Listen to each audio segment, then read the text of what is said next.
Sideways. Turn it sideways. Turn the phone sideways, please. Move.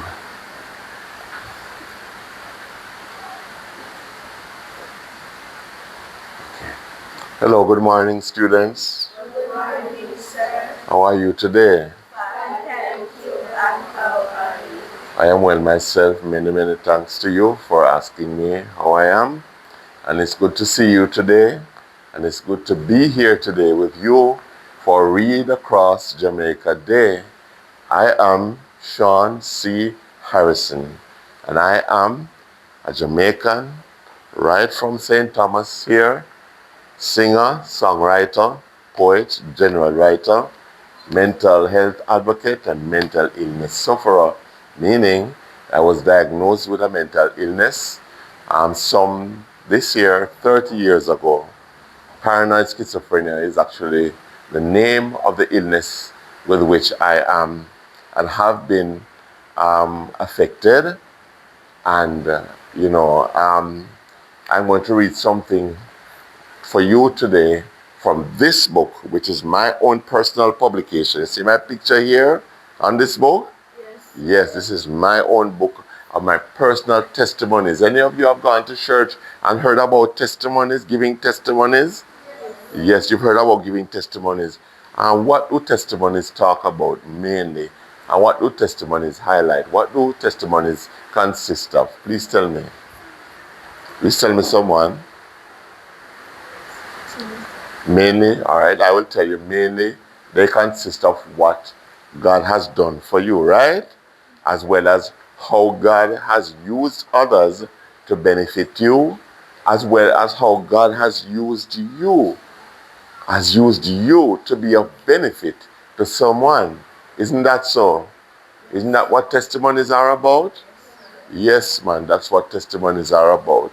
And, I have a lot of testimonies of what God has done in my life, the workings of God in my life. And some of them are in this big little blue book here. Now, we know that today is Read Across Jamaica Day. And as teacher told you, Miss Burke, at devotions, reading does take you places, doesn't it? Does take you places, many places in your mind. If you can't be there in your bodily presence, you can go to many places with your imagination and with how reading stimulates your mind and your imagination. Now, this is not necessarily a story, about, great, men of old or adventures that children have, but it is a motivational passage for you, even as I tell of my own experiences growing up and being, a special child and, moving through certain, crowds and being certain places. This reading that I am going to start with is actually entitled Far Greater Than Diamonds, right? And the reason why this reading is called Far Greater Than Diamonds is because it speaks about self-worth and self-esteem. Have you ever heard about self-esteem? Yes, and self-esteem relates to how you think of yourself, what you believe about yourself. If you believe you're a great person, or if you believe that you're not so great a person, that is going to affect your self-esteem, won't it? Yes, but I trust you all know that you are special and wonderful in God's eyes and in the eyes of your parents and your teachers, and you are of choice stock, and you are wonderful, and we are glad to have you as beautiful children in this world. And we must purpose in our hearts to believe not sometimes what people say of us, because sometimes people aren't so kind, right? People say negative and bad things about us, but we must believe in our hearts beyond what many people think, that we are God's gift. You are God's gift to creation. So my first reading, and then after that I will read two of my poems for you, is entitled Far Greater Than Diamonds. There was a time in my life when, even as a Christian, I had such deep-rooted esteem issues, I couldn't help being hard on myself. I lived in a world of constant guilt and self-condemnation, and so much so that even happy moments were eventually eclipsed by the memories of my past and some of the darker things that I was so ashamed of. I couldn't even find the courage for years to speak up about. Sometimes our image of God is formed by the people we are closest to, our parents, and it is said that whenever the interactions with them are skewed, we often end up seeing God in the same way we see them. Whether or not this was the case for me, there were other things that impacted my mind as I grew from childhood into adolescence and then into adulthood. Many people do not want to realize the fact of the enemy we have in Satan. He is the one who brings condemnatory feelings to us. He accuses us to God. He accuses God to us. He accuses us to our fellow men, and he accuses us to ourselves.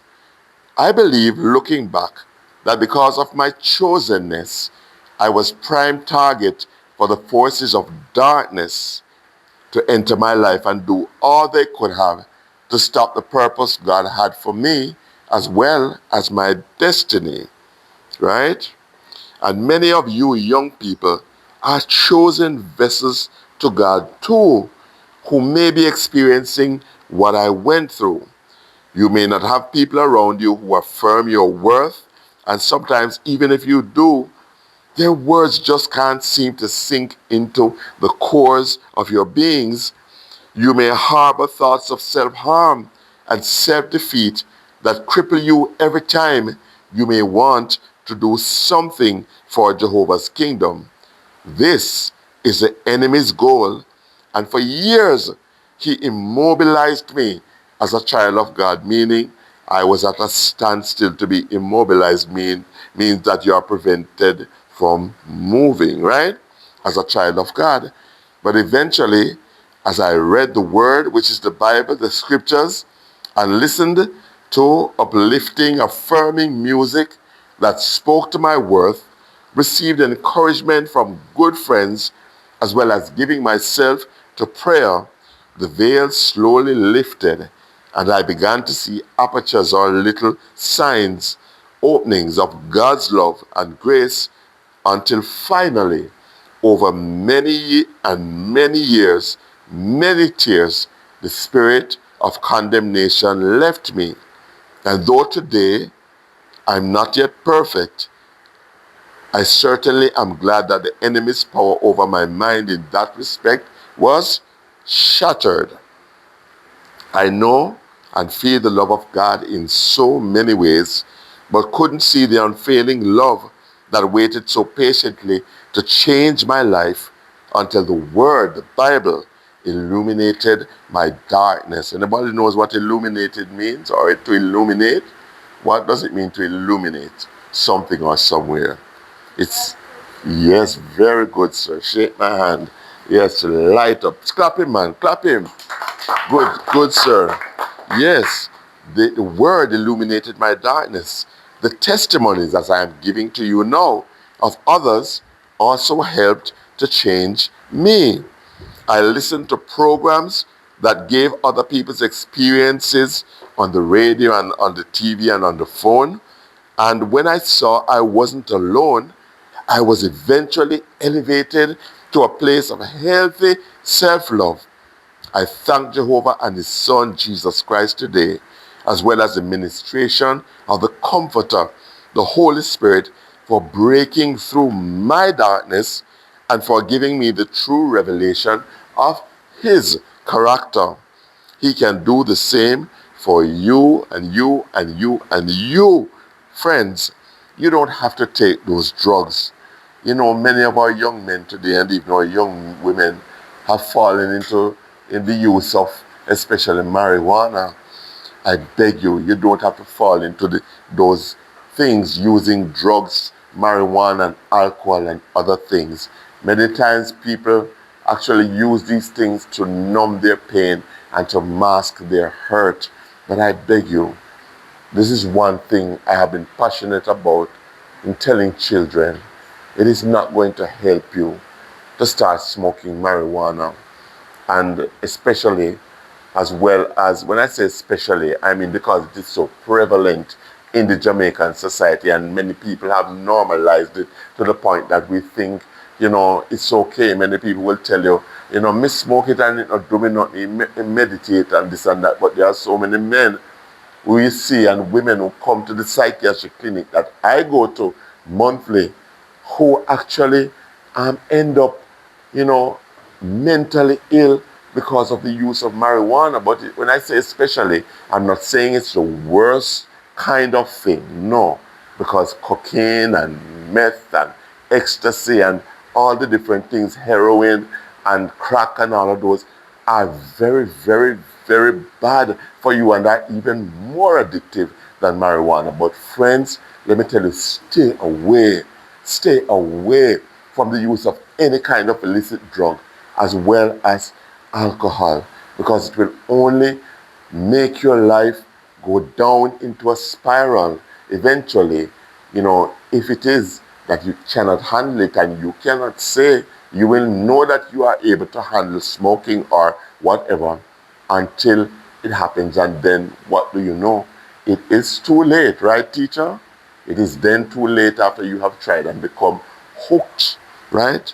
So, as I said, as I said, you know, um, I was eventually elevated to a place of healthy self-love.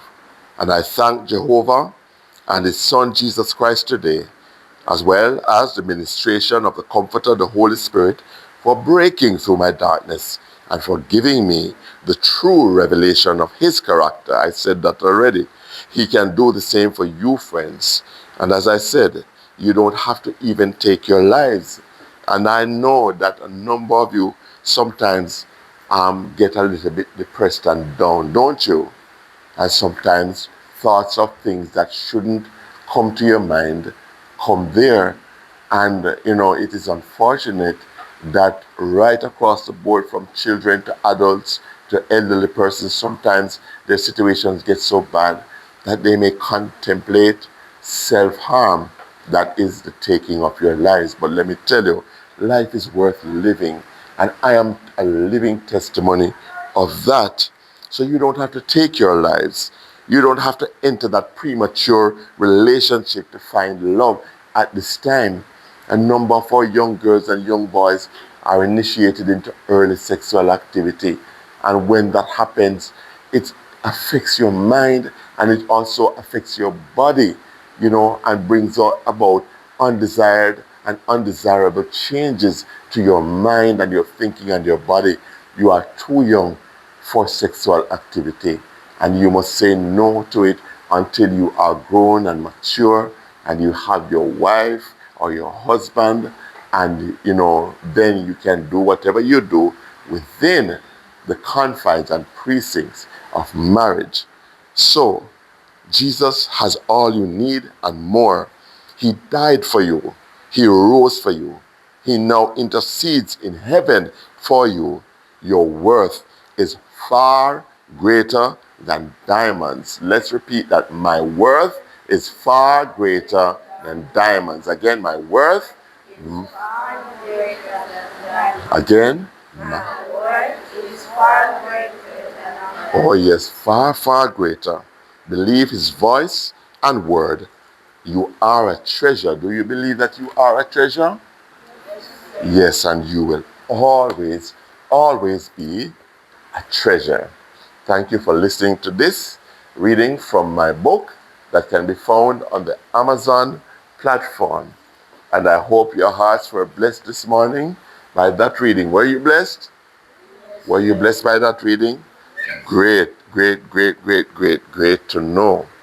And so, as today is celebrated as Read Across Jamaica Day, I have a poem that I wrote specifically for the whole phenomenon of reading and the activity of reading that is entitled Reading Maketh.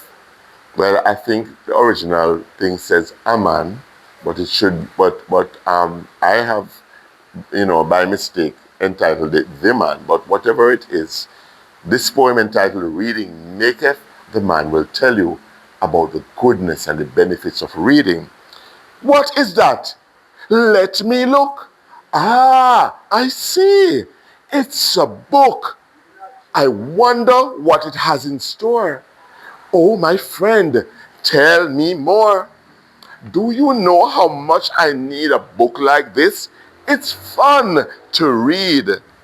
It's not the same just to be told. Reading's like discovering gold. It makes you learn of many things. What a joy reading brings. It takes you on adventures far as if you're riding in a car. It stretches your imagination and fills your heart with inspiration when you read of great men who did so many things back then. It makes you understand the way that things work. What can I say? If you read your books, my friends, your knowledge of things never ends. In magazines, journals, and newspapers, you can read of brave men's capers. In fact, I tell you, all around can things be read and words, just like in here and your other classes, words be found. Look at signs. They're all about. Words are powerful. There's no doubt. And my little friends today, this is what I have to say. Take a book by the hand. Did you hear? Reading maketh a man, or reading maketh the man. But I think it's a man.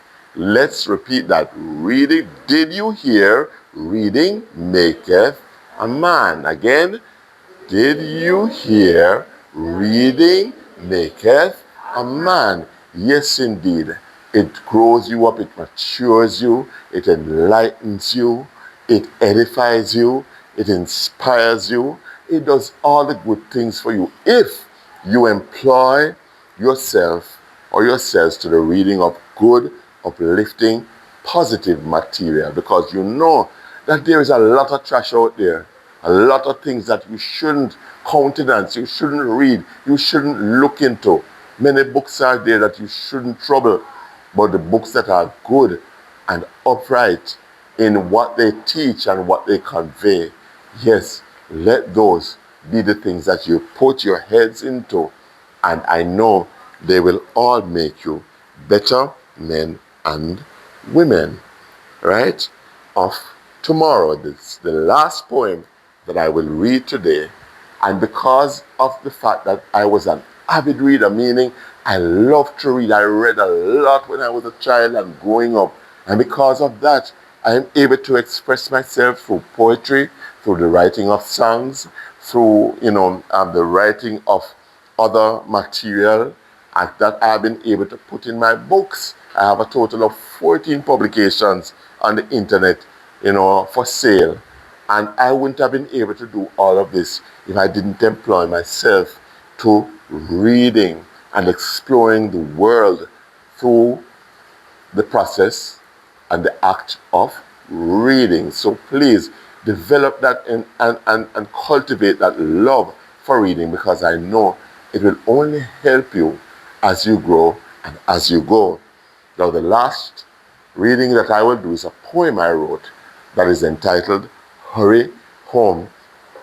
And this is important for you as students, even as you grow, to remember that you mustn't linger on the roads after school. Hurry home. Little Pitney, what you doing here? Don't tell me lies says because you lost your fear. School over a long time and time is serious. Hardly anybody around again you can trust. You watch news with your mommy sometime. You don't hear about all the vicious violence and crime. So what about the missing people advisory? You see all the children picture where them put up on it. You know, it's the third time me seeing you. And you must stop this linger upon road where you adore. I have a great and clap you and carry you to your yard. But I go and put you upon taxi, though some of them are fraud. Let me see if me can find a red plate. Although me might have to sit down long and wait. You know if you take strange vehicle, red plate all the way and stay far from unfamiliar people. If I pass you here one more time, know for sure I'm going to lick it so bad, them can't find the cure. Because at this rate, you're not going to live to grow up. And so you would have want for your child to come bad broke. See when I come here, driver, make sure she reach. I'm taking your plate number, so be sure not make no breach. Out of order. If more people did a strict on them wouldn't in them young days meet such tragic end. Pity though, look what Jamaica come to in. I hope I will have to hear about her on TV. Yes, that is my poem, Hurry Home. And it tells you of the importance of getting home as quickly and getting off the road when school is out so that you will not face the possibility of harm by unscrupulous persons and persons who don't have your welfare and your interest at heart. So those are my readings for today, and I pray that you were blessed and you were edified and that you were enlightened and illuminated. Thank you so much for having me, and thank you so much for being that that attentive bunch that you have been, so well behaved and quiet. God bless you all, and remember, you are far greater than some people may make you think, and sometimes you may think, and your worth, of course, is far greater than diamonds. God is love, and He loves you all with an everlasting love. He loved you first, and He will continue loving you. And especially as you live your life in obedience to Him, He will always have reason to look out for you and to bless you immensely as you grow and as you go. Thank you so much. Thank you. Thank you.